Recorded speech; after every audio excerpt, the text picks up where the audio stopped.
I really like this kitchen, and it also gives me the opportunity to talk to you about how you successfully merge two different styles. One of the things that a lot of people find quite tricky is how, for example, if you had an old traditional property and you're doing an extension and you wanted it to look quite contemporary, how do you actually merge those two styles? And this kitchen does it perfectly. It's obvious from the architecture. It's a modern extension with a very modern, minimal roof light, big patio doors, etc.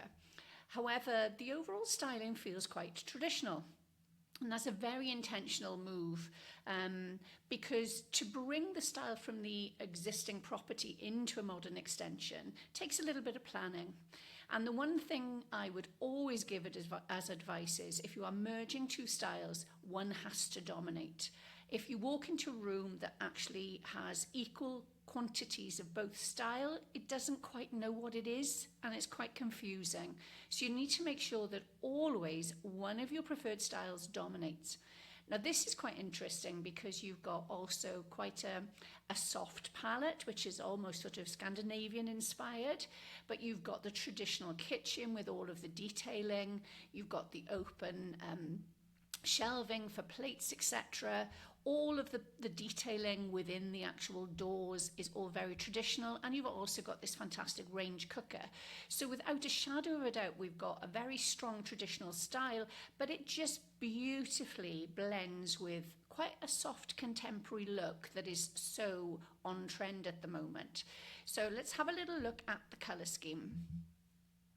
We have our two amazing Venetica terrazzo style tiles, one in the white and the other in the taupe. Now this is used to create a checkerboard, which whilst it's quite trendy at the moment, checkerboards are a historically used design option. Obviously you go into any of the traditional old country houses, you'll see checkerboard stone floors, and also terrazzo is a traditional product. If you go into any of the beautiful palazzos in Venice, then you'll see terrazzo everywhere. So whilst it's actually having quite a nice resurgence from a design perspective at the moment, it is actually a traditional style product.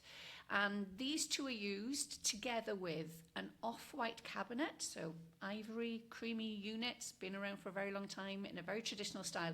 This paint swatch replicates the actual colour on the doors, but obviously it doesn't bring in the detailing of the inset panelling and all of the relief work that's gone into that kitchen. It's a very beautiful in-frame kitchen, and that has a big impact on the space. But it's also combined with a lot of oak.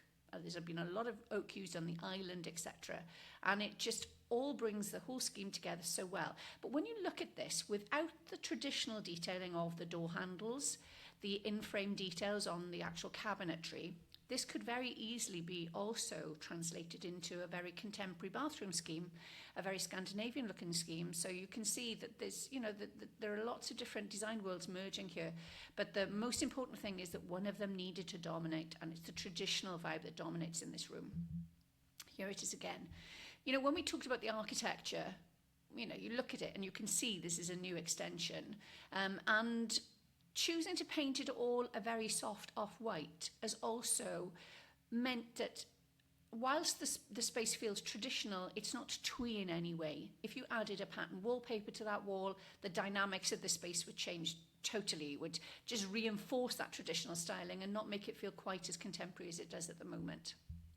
If we go back onto the floor tiles for a minute, these are 60 by 60 terrazzo effect porcelain. They're not a true terrazzo. And there's two benefits to that. One is from a cost point of view, a lot more economical than going for a traditional terrazzo. And from a maintenance perspective, these are what's known as a matte glazed porcelain. So they require no sealing. Maintenance is almost nothing other than hoover it maybe every couple of days or brush it every couple of days and then give it a clean with a little bit of detergent and then wash it over with a really, really hot clean water, because a lot of people, when they install tiles, they struggle with cleaning them because they leave a detergent residue on the surface. They just get the mop and bucket out, throw a load of detergent in and just wash over the floor.